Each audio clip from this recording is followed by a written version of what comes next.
تو اس کے ذریعے ایک کمرے میں بیٹھ کے کوئی زیادہ ریسورسز کی ضرورت نہیں ہے. اللہ کا شکر ہے کہ معاملات بڑے اچھے طریقے سے چل رہے ہیں, اور ہم نے پاؤں اتنے پھیلا ہی نہیں ہیں کہ ہمیں اپنا لیونگ سٹینڈرڈ مشکل مینٹین کرنا پڑ جائے, ایسا ہے ہی نہیں ہے, اللہ کا شکر ہے.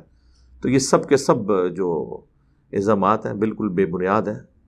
جہلم شہر کے لوگ ہمیں جانتے ہیں, ہمیشہ سے یہاں رہنے والے ہیں, آباء و اجداد سے, کھلی کتاب ہے, تو اس طرح کا کوئی ایسا معاملہ نہیں, اللہ کا شکر ہے. نیکسٹ. آپ پر 2 قاتلانہ حملے ہو چکے ہیں, آپ ان حملوں میں محفوظ رہے, آپ کے خلاف بڑی کیمپین چلائی جاتی ہے. کیا عمران خان کی حکومت نے آپ کو کوئی سیکیورٹی مہیا کی ہے؟ گورنمنٹ آف پاکستان نے کوئی سیکیورٹی مہیا نہیں کی, لیکن انڈائریکٹلی مجھے کافی دفعہ آفر ہوئی ہے جو میں نے ریجیکٹ کر دی. اس کی وجہ یہ ہے کہ پاکستان میں چونکہ مذہبی طبقہ ہر ادارے میں گھسا ہوا ہے, اور ایکسٹرا جوڈیشل ایکٹیویٹیز کو پرفارم کرنا یہ ان کے ایک مزاج کے اندر شامل ہو چکا ہے, جس کا ثبوت یہ ہے کہ کچھ عرصہ پہلے ہمارے پنجاب کے گورنر کو ان کے اپنے سیکیورٹی گارڈ نے ہی اسیسینیٹ کر دیا تھا.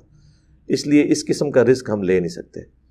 باقی سنت دعائیں اور اذکار ان کے اوپر ہم چل رہے ہیں, اللہ کا شکر ہے. یہاں ہماری اکیڈمی کے اندر جو سیکیورٹی کا سلسلہ ہوتا ہے وہ ہمارے اپنے اسٹوڈنٹس ہی اس کو دیکھ رہے ہوتے ہیں, وہ بڑے اچھے طریقے سے.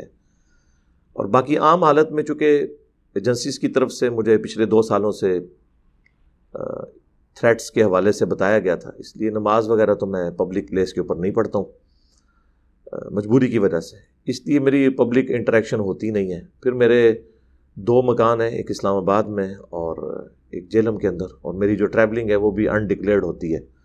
اس طرح کا کوئی معاملہ ہوتا نہیں کہ مجھے ایز سچ پرماننٹلی سیکیورٹی کی ضرورت پڑے. بہرحال میرے اپنے اسٹوڈنٹس تو میرے ساتھ اویلیبل ہوتے ہیں, اور لائسنسڈ اسلحہ بھی ان کے پاس موجود ہوتا ہے, اللہ کا شکر ہے. تو آپ لوگ بس دعاؤں میں یاد رکھا کریں, ہم بھی دعائیں کرتے ہیں پوری امت کے لیے. آپ بھی دعا کریں کہ اس دعوت حق کو اللہ تعالیٰ دنیا کے ہر مسلمان تک پہنچائے. جن لوگوں نے مرڈر اٹیمپٹ کی وہ سیلف موٹیویٹڈ تھے, میں نہیں کہتا کہ وہ لانچڈ تھے, اور ان میں سے جو پہلا کیس چلا اس کو بھی ہم نے معاف کر دیا. دوسرا کیس ابھی عدالت کے اندر ہے, جب وہ بھی معافی پہ آئے تو انشاءاللہ تعالیٰ ہمیں کوئی ضرورت نہیں ہے کسی معصوم بچے کو جس کا دماغ مولویوں نے خراب کیا ہے کہ اس طریقے سے اسے عبرت کا نشان بنایا جائے. جتنی سزا کاٹ لی اتنا کافی ہے. تو میری تو پوری کوشش ہوتی ہے کہ میں پازیٹیو اینڈ کے اوپر رہوں, اور باقی عوام الناس کو میں بتاؤں گا کہ یہ وہ لوگ ہیں جو عشق رسول کے نام کے اوپر اپنے زوم میں ایکٹیویٹی پرفارم کرتے ہیں, لیکن حال یہ ہے کہ جب عدالت میں جاتے ہیں تو صحت جرم سے انکار کر دیتے ہیں. حالانکہ یہ دونوں جو مرڈر اٹیمپٹس ہیں ان کی ویڈیوز بھی ریکارڈڈ ہیں ہمارے CCTV کیمرہ کے اندر, اور پبلکلی ہوئی. دوسری اٹیمپٹ جو ہوئی مارچ 2021 میں تو سینکڑوں لوگوں کی موجودگی میں ہوئی, اس کے باوجود انہوں نے صحت جرم سے انکار کیا. اس سے اندازہ لگا لیں کہ جب انسان جیل میں جاتا ہے, حوالات کی ہوا کھاتا ہے, تو پھر اس کا وہ سارے کا سارا خمار اتر جاتا ہے. جی نیکسٹ. مفتی طارق مسعود اور دیگر علماء ہر دوسرے روز آپ کو مناظرے کا چیلنج دیتے ہیں. آپ کئی دفعہ انکار بھی کر چکے ہیں اور اپنی پوزیشن بھی واضح کر چکے ہیں. اب ایسا کیوں نہیں کرتے کہ آپ ہر فرقے کے لیے 10 سوالات کا ایک پیپر تیار کر دیں یا ویڈیو بنا دیں, یا سب کو کہہ دیں کہ یہ ہیں وہ سوالات, آپ جوابات دیں تاکہ عوام کی تسلی ہو جائے. اگر آپ سے کسی کو کچھ کہنا ہے تو وہ آپ کو 10 سوالات کا پیپر بھیج دے یا ویڈیو بنا دے تاکہ مناظرے کا جھگڑا ہی ختم ہو جائے. دیکھیں میرے بھائی, ہم نے تو جو مقدمہ ہے نا اسلام کا وہ عوام کی عدالت میں رکھا ہے. ہمارا کسی عالم دین سے کوئی لینا دینا نہیں ہے. اور آپ نے ٹھیک کہا کہ یہ آئے دن چیلنج کرتے ہیں, بڑے غیر مہذب طریقے سے آتے ہیں. ہمارے جو چیلنجز اپلوڈ ہوئے ہمارے اسٹوڈنٹس کی طرف سے اس طرح کے تھم نیلز لگا کے, تو اگر آپ ان کو سنیں, اس میں ہم نے چیلنج انگلش کا لفظ استعمال کیا, مناظرے کا چیلنج نہیں دیا, بلکہ یہ کہا کہ یہ آپ کے لیے چیلنجنگ صورتحال ہے. آپ اپنی عوام کو سیٹسفائی کریں کہ لا الہ الا اللہ چشتی رسول اللہ, یا لا الہ الا اللہ اشرف علی تھانوی رسول اللہ, اللہم صلی علی نبینا اشرف علی نعوذ باللہ من ذالک. اس کو آپ کس طرح جسٹیفائی کریں گے اپنی عوام کے سامنے؟ تو یہ چیلنج اس فارم میں تھا, نہ کہ یہ کہ آ کے ہم سے کوئی بات کریں. ہاں کچھ عرصہ میں نے پہلے یہ آفر دی ہے کہ ہر مکتب فکر کے بڑے بڑے علماء جو ہیں نا, جو ان کے ڈکلیئرڈ بڑے ہیں, بڑوں کے لانچ کیے ہوئے نہیں بلکہ جو ڈکلیئرڈ بڑے ہیں, جس طرح مفتی تقی عثمانی صاحب دیوبند کی طرف سے, بریلویوں کی طرف سے مفتی منیب الرحمان صاحب, اور اہل حدیث کی طرف سے ساجد میر صاحب, اور اہل تشیع کی طرف سے ساجد نقوی صاحب, یہ سب کے سب جو علماء ہیں یہ آئیں ہماری اکیڈمی میں آ کے ہماری پبلک سے آڈینس سے خطاب کریں، پھر ہمیں بھی اجازت دیں کہ ہم ان کی گیدرنگ میں جا کے ان کی پبلک سے اپنا مقدمہ ان کے سامنے رکھیں۔ تو ہماری طرف سے تو کوئی ایسا معاملہ نہیں ہے۔ 10 سوالات لکھنے کی میرے بھائی ضرورت ہی نہیں ہے۔ ہمارا موٹا سا بنیادی سوال یہ ہے کہ آپ یہ بتا دیں کہ آپ کن ٹیکسٹ بکس کو فالو کرتے ہیں۔ یہ قرآن، صحیح بخاری، صحیح مسلم، یہ صرف ان کے شوکیسوں میں سجانے کے لیے، عمل کرنے کے لیے نہیں ہے، تاکہ پتہ چلے کہ آپ لوگ اپنی کتابوں کے ساتھ غداری تو نہیں کر رہے جو ہم یہ سمجھتے ہیں۔ تو ہمارا بنیادی سوال یہ ہے کہ اپنا ٹیکسٹ بکس کلیئر کریں اور اس مقدمے کو نیوٹرل عدالت میں رکھیں کہ یہ ٹیکسٹ بکس ہیں، اس معاملے میں انجینئر صاحب کا یہ موقف ہے، ہمارا یہ موقف ہے، گورے کی عدالت سے فیصلہ کروا لیں، جو پری ڈٹرمنڈ رزلٹس کے بغیر یہ کریں۔ تو یہ ایک بنیادی چیز ہے۔ دوسری چیز یہ ہے کہ یہ باقی مکاتب فکر کو مسلمان ڈکلیئر کریں۔ پبلکلی تو یہ کہتے ہیں ہم مسلمان سمجھتے ہیں، لیکن یہ تقیہ کر رہے ہوتے ہیں، یہ کافر سمجھتے ہیں ایک دوسرے کو، جس کا ثبوت یہ ہے کہ حسام الحرمین میں آج سے آلموسٹ 100 سال پہلے 1905 میں احمد بریلوی صاحب نے دیوبند کو جو ہے وہ مرتد ڈکلیئر کیا، اور احکام شریعت کتاب کے اندر انہوں نے دیوبند، اہل حدیث، اہل تشیع، ایون قادیانی کافروں کو بھی ان کے ساتھ شامل کر کے کہا کہ یہ 1,00,000 دفعہ بھی اللہ کا نام لیں تو ذبیحہ مردار ہی رہے گا، اور یہ سب کے سب مرتد یعنی واجب القتل ہیں، البتہ یہود و نصارہ کا ذبیحہ حلال ہے۔ اس کے جواب میں جب المہند علی المفند لکھی علماء دیوبند نے، جس پہ اشرفی تھانوی صاحب اور درجنوں علماء نے سگنیچر کیے، انہوں نے بھی کہا کہ احمد بریلوی اور ان کی جماعت ایک شیطانی لشکر ہے جو ہم پہ حملہ آور ہوا ہے، اور اہل حدیث کے بارے میں المہند میں لکھا یہ خوارج کی ایک جماعت ہے، محمد بن عبد الوہاب صاحب کے بارے میں۔ تو ایک دوسرے کو مسلمان ہی نہیں سمجھتے، یہ کہتے ہیں ہم سمجھتے ہیں، تو ہم کہتے ہیں آپ اس طرح سٹیٹمنٹ لکھ کے دیں کہ ہمارے سوا جتنے فرقے ہیں اگرچہ ہم انہیں مسلمان سمجھتے ہیں لیکن وہ گمراہ ہیں، ایک نہ ایک دن اپنا عذاب بھگت کر جن عقائد پہ وہ دنیا میں ہیں، انہی عقائد کے ساتھ دنیا سے چلے گئے تو اللہ کے حضور وہ ایک نہ ایک دن بخشے جائیں گے، تو یہ قیامت تک کوئی لکھ کے نہیں دے گا۔ تو اس لیے یہ ہمارا دوسرا ایشو ہے ان کے ساتھ۔ تیسرا یہ ہے کہ جب آپ مسلمان سمجھتے ہیں تو آپ یہ ڈکلیئر کریں کہ ایک دوسرے کے پیچھے نماز پڑھنا درست ہے، یہ پٹیاں نہ پڑھایا کریں کہ فلاں کے پیچھے نماز ہوتی ہے، فلاں کے پیچھے نہیں ہوتی۔ چوتھی بات اسی کے ساتھ کورلیٹڈ ہے کہ پھر یہ بھی کہیں کہ آپس میں نکاح بھی ہو جاتا ہے۔ یہ مینلی آپ سمجھ لیں 3-4 باتیں ہیں، باقی تو مقدمہ تو بہت زیادہ ہے، ہم نے ویڈیوز میں عوام کی عدالت میں رکھا ہے، ہمیں کوئی جواب نہ دے، عوام کو سیٹسفائی کرے ان عقائد و نظریات کے اوپر۔ ہمیں پرسنلی کسی کے ساتھ کوئی لینا دینا نہیں ہے، کیونکہ نہ ہماری کوئی چندہ بک ہے، نہ ہماری کوئی مسجد ہے، نہ کوئی مدرسہ ہے، نہ کوئی فرقہ لانچ کیا۔ جب ہم چندے آپ کو دیں، نمازیں آپ کے پیچھے پڑھیں، آپ ہی کی مساجد میں ہمارے اسٹوڈنٹس نمازیں پڑھیں، پھر ہم تو آپ کے کمپٹیٹر ہے ہی نہیں ہے، اللہ کا شکر ہے۔ یہ تو میڈیا کی، سوشل میڈیا کی برکت ہے کہ آج دنیا میں سب سے لیڈنگ پلیٹ فارم ہمارا بن گیا، الحمدللہ۔ تو یہ اللہ تعالیٰ کی ایک غیبی مدد آئی ہے، اللہ کا شکر ہے۔ اور دیکھیں دنیا میں واحد ایک ریلیجس آپ سمجھ لیں اسکالر کے طور پہ کہہ لیں یا ایک اسٹوڈنٹ کے طور پہ، کہ جس کا تعارف ہمیشہ نیگیٹو فارم میں ہوتا ہے، لیکن جو ایک بار سن لیتا ہے وہ اپنے صدیوں کے فرقے کو چھوڑ کر اس طرف اٹیچ ہو جاتا ہے۔ تو یہ سچائی کی طاقت ہے۔ باقی لوگ تو گھیر گھار کے اپنے فرقوں اور مولویوں کے ساتھ اٹیچ کرتے ہیں، ہمارا نیگیٹو تعارف ہوتا ہے۔ اس کا ثبوت ہماری لائف سٹوریز چل رہی ہیں اسٹوڈنٹس کی، لاکھوں میں جو دنیا چینج ہوئی ہے وہ اپنی اپنی پوری لائف سٹوری بتا رہے ہیں۔ 99.9% لوگ کہہ رہے ہیں کہ ہمیں نیگیٹو کٹے ہوئے کانٹ چھانٹ کے ساتھ کلپ ملے، ہم نے سنا تو دیکھا کہ ایک بندہ واحد ہے جو بکس کو فالو کر رہا ہے، ہر چیز کا حوالہ قرآن اور سنت سے دیتا ہے، اور پھر ڈسپلے ہو کے وہ ساری چیزیں کیمرے کے سامنے آتی ہیں، ہم کاؤنٹر ویریفائی کر لیتے ہیں۔ آج کے دور میں تو کوئی مسئلہ نہیں، اتنے سافٹ ویئرز اویلیبل ہیں اور PDF بکس کے اویلیبل ہیں تمام مکاتب فکر کے، تو اللہ کا شکر ہے دنیا میں کوئی ایسا بندہ میرے علم میں تو نہیں آیا کہ جس کا تعارف نیگیٹو ہو اور لوگ سن کے اسی کو سمجھیں کہ یہ پازیٹیو ہے، باقی سب کے سب 2 نمبری کر رہے ہیں۔ جی نیکسٹ۔ انجینئر صاحب، آپ پر الزام ہے کہ آپ کی ویڈیوز دیکھنے کے بعد لوگوں نے مساجد میں چندہ دینا کم کر دیا ہے، کیا آپ کو نہیں لگتا کہ اس سے اسلام کو نقصان پہنچے گا؟ ہزاروں لاکھوں بچے جو مدارس میں پڑھتے ہیں، مساجد چلتی ہیں، چندے پر چلتی ہیں، ان کو آپ کی ویڈیو سے نقصان ہوگا؟ دیکھیں میری وجہ سے لوگوں نے چندہ دینا بند نہیں کیا، یہ خام خیالی ہے لوگوں کی کہ میری وجہ سے چندہ کام کیا۔ میں نے کبھی کسی کو نہیں کہا، بلکہ میں تو اپنے اسٹوڈنٹ سے کہتا ہوں کہ آپ بڑی ونریبل زندگی گزار رہے ہیں، آپ کے گھر والے آپ کے خلاف ہیں، رشتہ دار خلاف ہیں، علماء خلاف ہیں، مہربانی کر کے آپ اپنے علماء کو، امام مسجد کو فائنینشلی تھوڑا بہت سپورٹ کیا کریں تاکہ آپ کے لیے وہ سافٹ کارنر رکھیں۔ میں نے تو کبھی نہیں کہا کہ ان کا چندہ بند کریں، یہ وہ لوگ خود سمجھتے ہیں۔ اس کی وجہ میرا خیال ہے وہ لیکس ہیں ویڈیوز کی، جو علماء کی اور مفتیوں کی جو مدارس کے اندر برے کام ہوتے ہیں، اس کی وجہ سے لوگ ان سے متنفر ہوئے ہیں. میں نے نہیں کہا. میں تو ہمیشہ کہتا ہوں کہ میں واقعی اس پلانٹ ارتھ پہ سب سے بڑی NGOs ان مدارس کو سمجھتا ہوں. غریب لوگوں کو کم از کم روٹی کھلا رہے ہیں. لیکن اس کا دوسرا پہلو یہ ہے کہ یہ لوگ استحصال کر رہے ہیں ان کا. روٹی کے نام کے اوپر اپنے غلط عقائد و نظریات بھی ان میں پھیلا رہے ہیں. اور اللہ کا شکر ہے ہماری اس دعوت کی برکت سے مدارس کے کئی اسٹوڈنٹس درس نظامی کرنے والے وہ بھی ریورٹ ہوئے ہیں. کئی لوگوں کی ڈگریاں علماء نے روک لی ہیں کہ جی تم انجینئر سے اعلان برات کرو. پھر ہم اسٹوڈنٹس کو یہاں بھی آتے ہیں, ہم کہتے ہیں یار آپ اپنے آپ کو ایکسپوز نہ کریں, آپ ایک دفعہ ان سے ڈگری لے لیں, پھر انشاءاللہ تعالیٰ ان تک حق بات پہنچائیں. تو میں کبھی بھی نہیں ایسا کسی کو کہوں گا کہ کرے. میں خود مدارس کے اندر چندے دیتا ہوں. میری گلی میں بریلویوں کی مسجد ہے, میری قربانی کی کھال وہاں پہ جاتی ہے.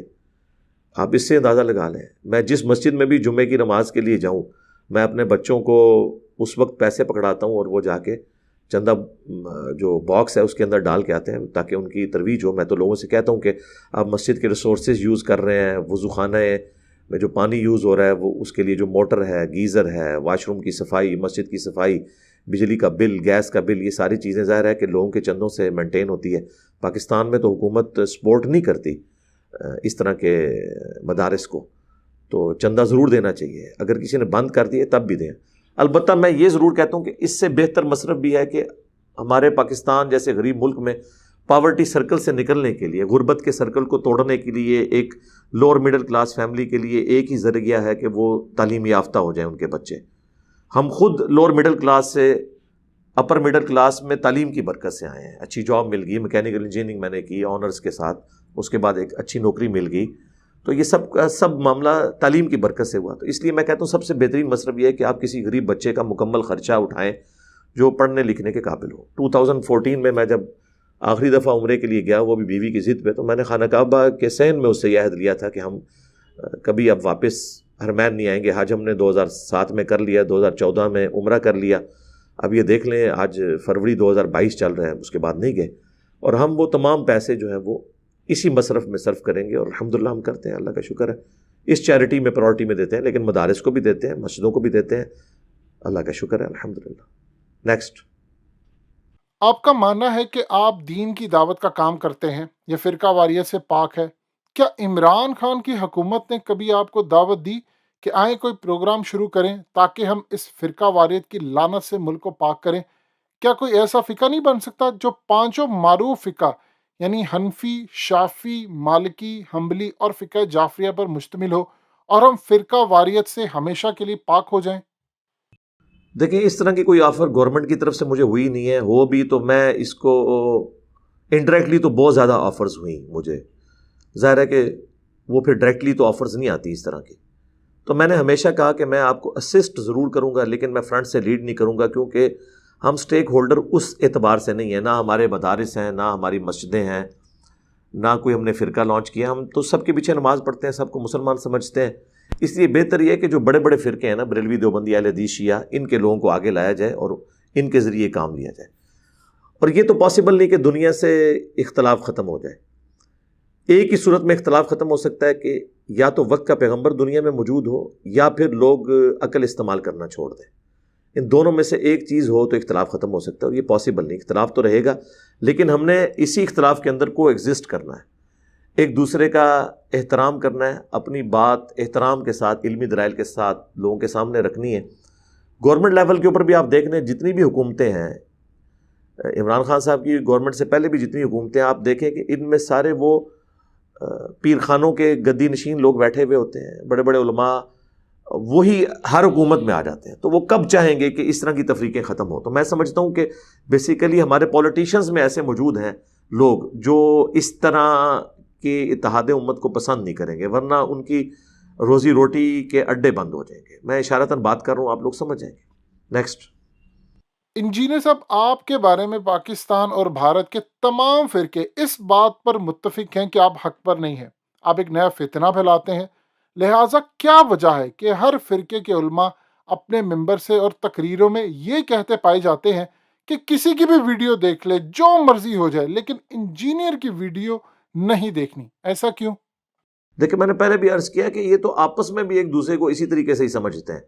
صرف میرا مسئلہ نہیں ہے, انہوں نے آپس میں بھی ایک دوسرے کو کافر ڈکلیئر کیا ہوا ہے، جس کانٹیکسٹ میں نے پہلے بھی بات کر چکا ہوں کہ حسام الحرمین کے اندر احمد رضا بریلوی صاحب نے دیوبندیوں کی جماعت کو واجب القتل قرار دیا ہے، مرتد، اور اس کے جواب میں المحند علی المفند میں انہوں نے بریلوی جو علماء ہیں ان کو ڈکلیئر کیا ہے کہ یہ جو ہے ایک شیطانی لشکر ہے، جس طرح انبیاء کے اوپر شیاطین حملہ آور ہوتے تھے، یہ حملہ آور ہوئے ہیں، انہوں نے ان کو گمراہ ڈکلیئر کیا ہے۔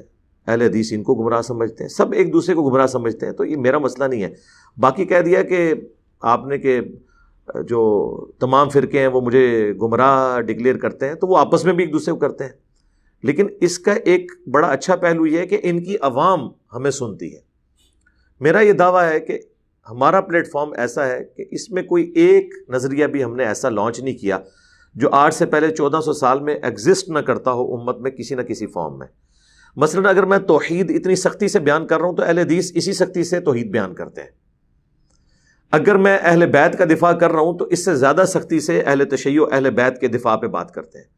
اگر میں صحابہ کرام کا، خلفائے راشدین کا دفاع کرتا ہوں تو دیوبند اور بریلوی اسی طرح کرتے ہیں۔ اگر میں عشق رسول کی بات کرتا ہوں، محبت رسول کی بات کرتا ہوں صلی اللہ علیہ وآلہ وسلم، تو یہ تمام مکاتب فکر کے لوگ کر رہے ہیں۔ ہمیں کوئی ایک نظریہ بتائیں کہ جس میں کوئی ہمارے ساتھ کھڑا نہ ہو، تو اس کے لیے میں پھر بڑا سخت جملہ بولتا ہوں کہ ہمارے ہر نظریے سے کسی نہ کسی فرقے کی دم پہ پاؤں آتا ہے تو پیرلل میں کسی دوسرے فرقے کی گلے میں ہار جا رہا ہوتا ہے، اور وہ کہتے ہیں انجینئر صاحب کم چک کے رکھو۔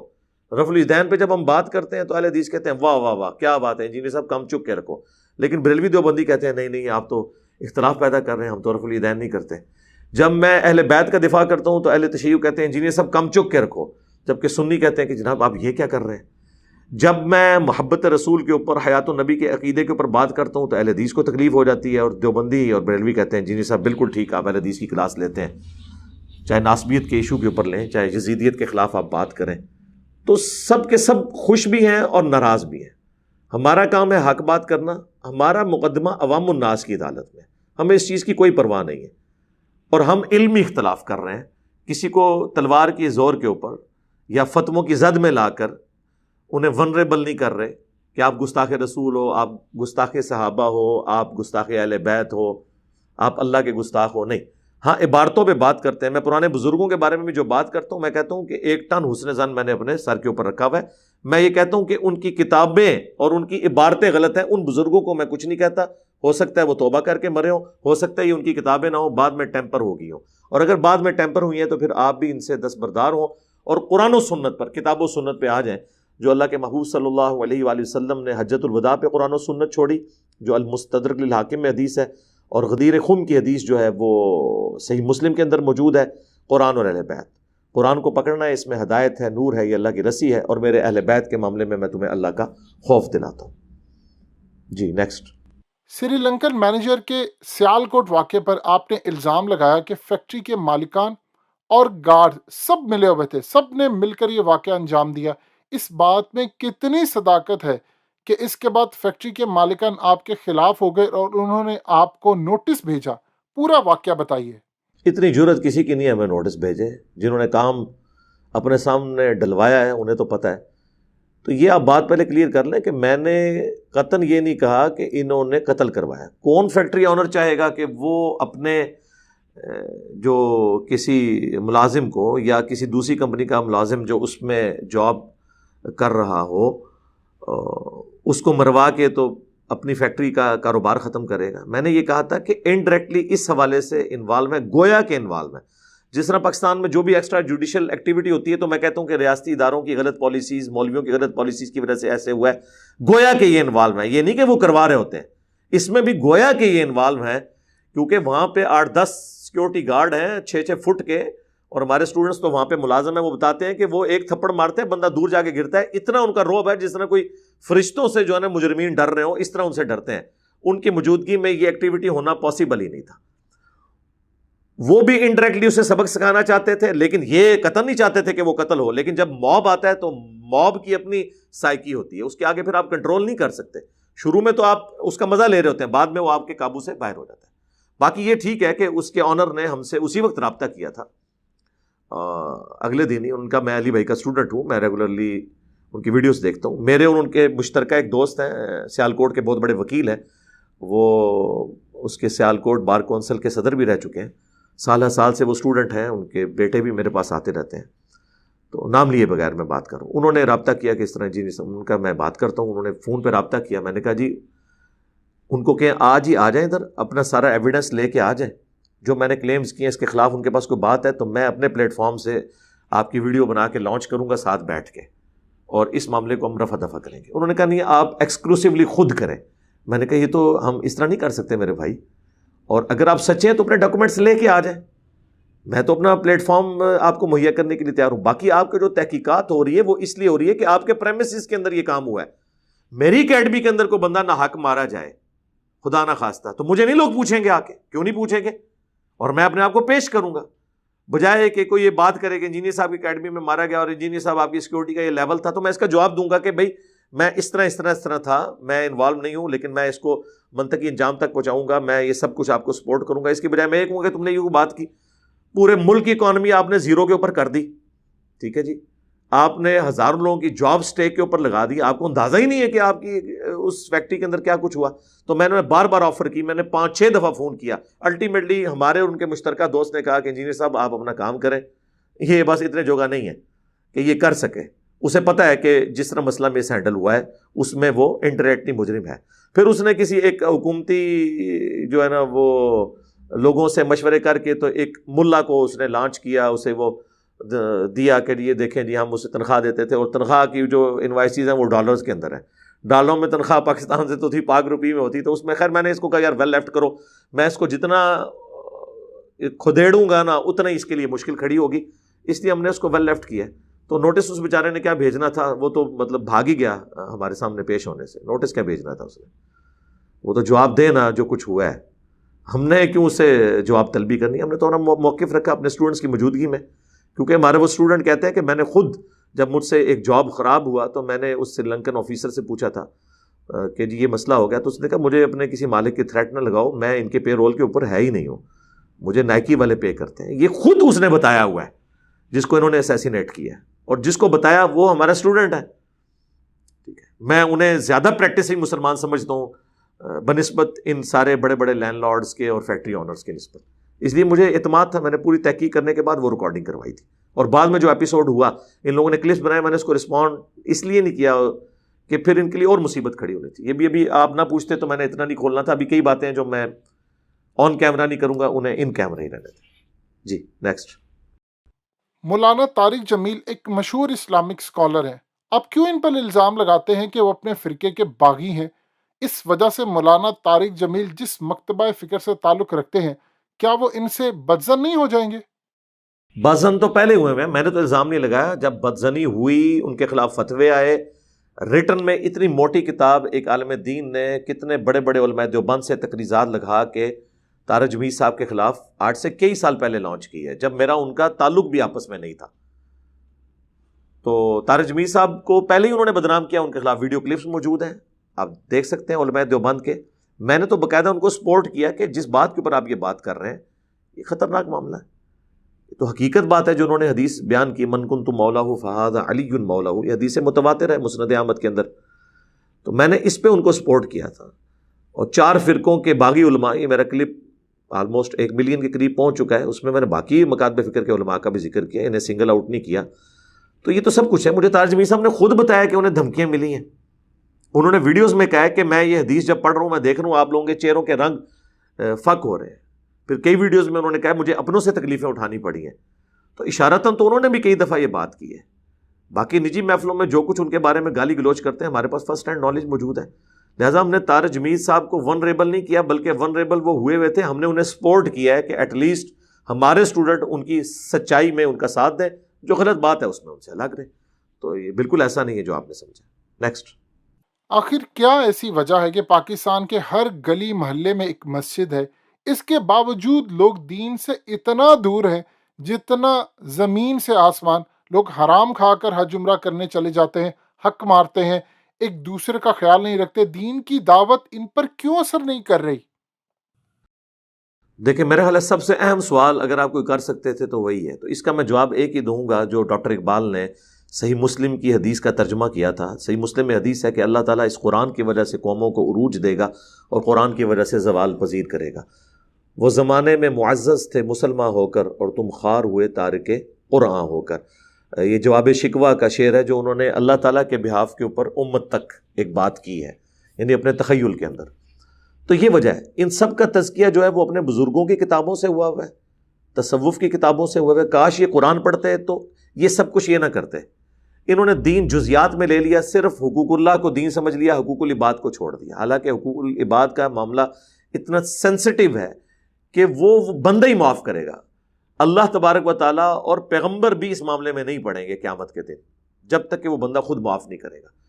تو اس کی وجہ یہ کہ ان کا تزکیہ چونکہ قرآن سے نہیں ہوا بلکہ اپنے علماء سے ہوا، پھر علماء کا کریکٹر بھی ان کے سامنے ہوتا ہے، تو یہ سمجھتے ہیں کہ شاید نیکی کا کام کرنے سے ہم نے جو لوگوں کے ساتھ زیادتیاں کی ہیں وہ آٹومیٹیکلی معاف ہو جائیں گی، لہٰذا کم چک کے رکھو. تو جس طرح ہمارے علماء نے، پیروں نے، سو کالڈ بزرگان دین نے جو ان مسندوں پہ بیٹھے ہوئے ہیں، انہوں نے اپنی دوویں جہانیں مٹھے باہو، یعنی دنیا بھی قائم رکھی ہوئی ہے اور دین کے معاملے میں بھی کر رہے ہیں. اور یہ لوگ سمجھتے ہیں کہ جی انشاءاللہ تعالیٰ ہماری نیکیاں قیامت والے دن گناہوں پہ بھاری ہو جائیں گی تو ہمیں یہ معاف ہو جائے گا. نہیں میرے بھائی، حقوق العباد کا ایسا معاملہ ہے کہ کوئی دنیا کی نیکی اس کو اوور کم نہیں کر سکتی جب تک کہ اس بندے سے معافی نہ کروائی جائے. تو وجہ یہ ہے کہ ان کا تزکیہ نفس قرآن و سنت سے نہیں ہوا بلکہ اپنے فرقوں کے بزرگوں سے ہوا ہے، تو اس کا اینڈ رزلٹ یہی ہے. حالانکہ قرآن میں نبی علیہ السلام کا منصب یہ تھا، وَيُزَكِّيهِمْ وَيُعَلِّمُهُمُ الْكِتَابَ وَالْحِكْمَةَ. اللہ تعالیٰ کے محبوب صلی اللہ علیہ وآلہ وسلم کا منصب ہے یتلو علیہم آیاتہ، قرآن کی آیات ان پر تلاوت کرتے ہیں، وَيُزَكِّيهِمْ وَيُعَلِّمُهُمُ الْكِتَابَ وَالْحِكْمَةَ، اور ان کا دل پاک کرتے ہیں، انہیں کتاب و حکمت کی تعلیم دیتے ہیں. اور اس سے پہلے یہ لوگ کھلی گمراہی میں تھے. آج کل کا تزکیہ جو ہے وہ ہو رہا ہے بابوں کی کتابوں سے، اس وقت جو ہے وہ قرآن و سنت سے ہوتا تھا. اور اسی کو ہم نے ایک لائٹر موڈ میں بیان کیا ہے کہ مرنے سے پہلے اے مسلمان کر لے اس پہ غور، کتابوں کا خدا اور ہے، بابوں کا خدا اور. بابے اسی خدا کو مانتے تھے لیکن ان کوالٹیز کے ساتھ نہیں جو آسمان سے نازل کردہ وحی میں آئی ہیں، بلکہ ان کوالٹیز کے ساتھ جو انہوں نے خود سمجھی تھی. اور جب تو یہ کرے گا غور تو ایک دن تیرے دل سے آواز اٹھے گی کہ نہ میں وہابی، نہ میں وہابی، میں ہوں مسلم علمی کتابی. اور اسی کو میں نے یہ کہا ہے کہ قرآن و سنت کو آپ پڑھیں گے تو آپ کو اندازہ ہوگا کہ جو جو انہوں نے اپنے بزرگوں کے بارے میں تعلیمات کلیم کی ہوئی ہیں ان کا دین سے کوئی تعلق ہی نہیں. اسی کو میں کہتا ہوں نا، بابت شاہی کوئی نہیں. جہاں پر قرآن و سنت کی تعلیمات آ جائیں ان کے مقابلے پہ شاہ نہیں. ویسے تو ہمارے لیے وہ سروں کا تاج ہے اگر قرآن و سنت کے مطابق بات کریں. اور الٹیمیٹلی آپ نے دیکھ لیا ہے کہ فرقوں کی دکانیں بند. The damage has been done. Next. آپ سے یہ آخری سوال ہے. چند لوگوں کے نام آپ کے سامنے لیے جا رہے ہیں، آپ ان سب کے بارے میں ایک ایک لائن میں اپنی رائے کا اظہار کر دیں. مفتی طارق مسعود، پرویز مشرف، عمران خان، مولانا الیاس قادری، نواز شریف، فضل الرحمان، پاکستان کا میڈیا، افغان طالبان، محمد بن سلمان اور طیب اردگان. میرا خیال ہے اس کے اوپر تو جتنے بندوں کے نام لیے نا، ہر بندے کے اوپر ایک ایک گھنٹہ میں فل بدی بول سکتا ہوں، ان کی پازیٹیو چیزوں کے اوپر بھی، نیگیٹو چیزوں کے اوپر بھی. ایک لائن میں اگر آپ ورڈکٹ مجھ سے لیں گے تو میں انتہائی سینسٹیو پلیٹ فارم پہ بیٹھا ہوں اور آپ کو پتہ ہے کہ ہم ہر چیز دلیل کے ساتھ کرتے ہیں. میں نے ایک جملہ بول دیا تو لوگ اس جملے کو اٹھا کے تو کسی کے پیچھے چڑھ جائیں گے اور کہیں گے انجینئر صاحب نے فرما دیا، حالانکہ جو پازیٹیو بات میں نے کی ہوگی اسے وہ اوور لک کریں گے، ایک مصیبت کھڑی ہو جائے گی. لہٰذا اس معاملے میں مجھے معذور سمجھیں. ہاں الگ سے آپ نے کوئی کرنا ہے تو میں انشاءاللہ دلائل کی روشنی میں ان تمام کے اندر مجھے پازیٹیو چیزیں پتہ ہیں، نیگیٹو چیزیں بھی پتہ ہیں، میں آپ کے سامنے ہائی لائٹ کر سکتا ہوں لیکن دلائل کے ساتھ. چونکہ یہ سینسٹیو پلیٹ فارم ہے، اس کے اوپر میں ہر چیز دلیل کے ساتھ بیان کرتا ہوں. میں یہ رسک نہیں لے سکتا کہ میں کوئی ایک ورڈکٹ دے دوں اور لوگ اسی ورڈکٹ کو لے کے چلیں، ہمارے حامی اس کے حق میں کھڑے ہو جائیں، مخالفین جو ہیں اس کو مس یوز کریں، تو یہ ایک بہت خطرناک کھیل ہو جائے گا. میں یہ کہتا ہوں کہ جو بندہ بھی کتاب و سنت کے دائرے کے اندر بات کرتا ہے ہم اسے ایکسیپٹ کرتے ہیں، جو اس کے خلاف کرتے ہیں اسے ریجیکٹ کرتے ہیں. میں ایک ضمناً بات کر دیتا ہوں اس حوالے سے. اس وقت میں سمجھتا ہوں کہ ہماری جو پالیسی ہے ریاستی اداروں کی، گورنمنٹ کی، فوجی قیادت کی، میں اس کے ساتھ کافی حد تک ایگری کرتا ہوں. اگرچہ کچھ سال پہلے یہ بالکل اپوزٹ تھی. میں نان اسٹیٹ ایکٹرز کے خلاف ہوں. میں کہتا ہوں پاکستان آرمی کے سوا کسی کو اجازت نہیں ہونی چاہیے کہ اس کے ہاتھ میں اسلحہ ہو اور وہ اس طریقے سے جو ہے وہ چڑھ دوڑے کسی کے اوپر. یہ گورنمنٹ کا کام ہے. ریاستی ادارے چاہے وہ سول ادارہ پولیس کا ہو اور فوج کا ادارہ ہو، باقی جو نان اسٹیٹ ایکٹرز تنظیمیں جو کسی زمانے میں ہماری غلط پالیسیز کی وجہ سے ہم انہیں اپنا ایسٹ سمجھتے تھے، میں تو اس وقت بھی نان اسٹیٹ ایکٹرز کے خلاف تھا. اب FATF کے بعد تو آپ دیکھ رہے ہیں کہ ہماری پالیسی میں شفٹ آ چکا ہے، اور رد الفساد اور ضرب عضب کی برکت سے الحمدللہ یہ ملک رہنے کے قابل ہو گیا، اللہ کا شکر ہے. اور سب سے زیادہ نفع مجھے پہنچا ہے، ورنہ میں جس قسم کی آؤٹ اسپوکن باتیں کرتا ہوں یا تو یہ میں یورپ اور امریکہ میں رہ کے کر سکتا ہوں یا پھر پاکستان میں، وہ بھی آج کے پاکستان میں. ورنہ آپ دیکھیں پہلے تو یہاں کوئی صورتحال ہی نہیں تھی. تو اس وقت میرا یہی موقف تھا جو آج ہے. البتہ ہمارے ادارے کسی اور پیج کے اوپر تھے، آج بائی چانس وہ اسی پیج پہ ہیں. اسی وجہ سے بعض لوگ مجھے سمجھتے ہیں کہ میں ایجنسیوں کا بندہ ہوں. بالکل ایسا نہیں ہے، اگرچہ میرا تعلق ایک ڈیفنس کے ادارے کے ساتھ ہے، اور میں ظاہر ہے کہ پاکستان کے نظریات کے اوپر کوئی کمپرومائز کرنے کے لیے تیار نہیں ہوں. میری ایک جذباتی ایفیلیشن بھی ہے اور علمی ایفیلیشن بھی. اس کے باوجود آپ دیکھیں گے کہ جب کبھی بھی کوئی حکومتی ادارہ، کوئی ریاستی ادارہ کوئی ایکسٹرا جوڈیشل ایکٹیویٹی پرفارم کرتا ہے، میں اس کو ڈنکے کی چوٹ پہ کہتا ہوں کہ یہ غلط ہے. جہاں پہ ان کی اچھی بات ہے میں اس کی حمایت کرتا ہوں. لہٰذا ہم سے کوئی یہ چیز ایکسپیکٹ نہ کرے کہ ہم کسی کے لیے کام کر رہے ہیں. ہاں آٹومیٹیکلی کسی کے ساتھ کوئی چیز میچ کر جائے تو اس کا یہ مطلب نہیں کہ میں اس کے لیے کام کر رہا ہوں. مجھے ضرورت نہیں کسی کے لیے کام کرنے کی میرے بھائی. کل کو ہماری کوئی اور پالیسی شفٹ ہوتی ہے، میں پھر یہیں پہ کھڑا رہوں گا. میں اسی پالیسی کو بہتر سمجھتا ہوں کہ نان اسٹیٹ ایکٹر کی بجائے گورنمنٹ کا، اداروں کا کام ہے کہ وہ ریاست کو چلائیں، اور ہر ایک بندے کو مذہبی آزادی ہو، وہ علمی طریقے سے اپنا پوائنٹ آف ویو لوگوں کے سامنے رکھے. اور یہ جتھے اور دھرنے اس قسم کے جن میں اسلحہ انوالو ہو، لوگوں کی لائف ونریبل ہو اور روڈز بلاک ہو جائیں، میں ان کے بالکل خلاف ہوں. پہلے بھی خلاف تھا، اب بھی خلاف ہوں. اور میں سمجھتا ہوں کہ یہ چیزیں اس ملک کو سیکولرزم کی طرف لے جائیں گی، اور جو ہمارا خواب ہے کہ یہاں پر اسلامی نظام ہو وہ چکنا چور ہو جائے گا.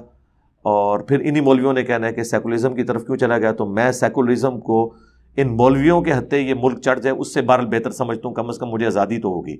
آئیڈیل تو یہ ہے کہ اسلامی نظام ہو، لیکن اگر ان کے ہاتھوں میں آ گیا حکومت کا نظام، یہ تو کسی کو نہیں چھوڑیں گے. میں اس لیے اکثر کہتا ہوں کہ ہمارے ملک کے اندر پاورز دو ہی ہیں، نمبر 1 ملٹری، نمبر 2 ملا. اور آپ نے دیکھ لیا ہے. اس کی میں تفصیلات میں جاؤں تو پھر میں کئی باتیں کروں گا. تو خدا کے لیے ہماری جو آئین کے اندر جس کی جو ذمہ داری طے ہے پولیٹیکل گورنمنٹ کی، ریاستی اداروں کی، خواہ وہ جوڈیشری ہو، خواہ وہ فوج ہو، خواہ پولیس ہو، یہ ساری کی ساری چیزیں اپنے دائرہ کار کے اندر ان معاملات کو لے کے چلنا چاہیے، اور کسی نان اسٹیٹ ایکٹر کے حوالے اس ملک کو قوم کو نہیں کرنا چاہیے. میرا خیال ہے کافی ہے. آپ نے جتنے سوالات کیے جزاکم اللہ خیرہ، کہ آپ نے مجھے موقع دیا کہ میں اپنا پوائنٹ آف ویو عوام الناس کے سامنے رکھوں. اس سے زیادہ تفصیلی گفتگو ہو سکتی تھی، لیکن چونکہ آپ نے مجھے ایک لمیٹڈ ٹائم دیا، میں نے کوشش کی کہ اپنا پوائنٹ آف ویو آپ کے سامنے رکھ دوں. سبحانک اللہم و بحمدک، اشہد ان لا الہ الا انت، استغفرک و اتوب الیک، وما علینا الا البلاغ المبین. جزاکم اللہ خیرا.